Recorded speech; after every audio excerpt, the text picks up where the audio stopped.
राहुल और डरावनी आत्मा का सामना। एक छोटे से गांव में एक लड़का था जिसका नाम राहुल था। राहुल एक आम लड़का था, लेकिन उसकी कहानी कुछ खास थी।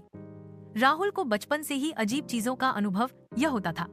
कभी उसके आस पास हवा में अपनी मर्जी से बदलाव होते, तो कभी उसके सामने कुछ ऐसी चीजें आती जो दूसरे लोग नहीं देख पाते थे।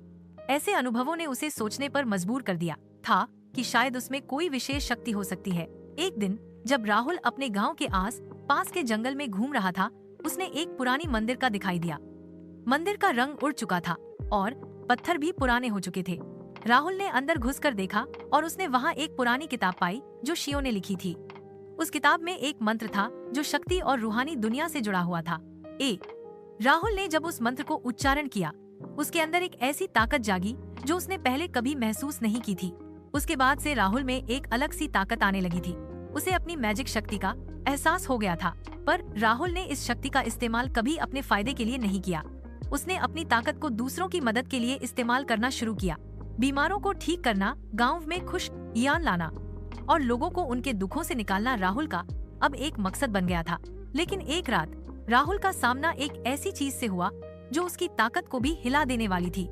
एक पुरानी हवेली के पास रात के अंधेरे में उसने एक भयानक और डरावनी आत्मा को देखा।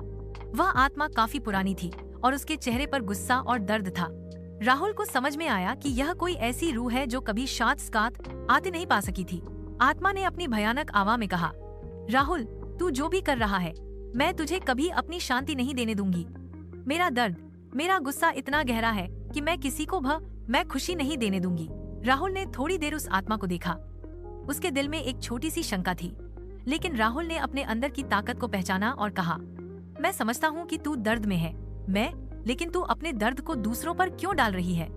तुम्हें अपनी शांति चाहिए, लेकिन तुम्हारा गुस्सा तुम्हें कभी शांति नहीं दे सकता। आत्मा ने राहुल की बात नहीं सुनी और अपनी भयानक ताकत का इस्तेमाल करना शुरू कर दिया। उसने राहुल को अपनी रूहानी ताकत से डरा दिया, पर राहुल ने अपनी शक्ति को और मजबूती से जगाया। उसने अपने हाथों में एक रोशनी बनाई जो धीरे धीरे बढ़ रही थी।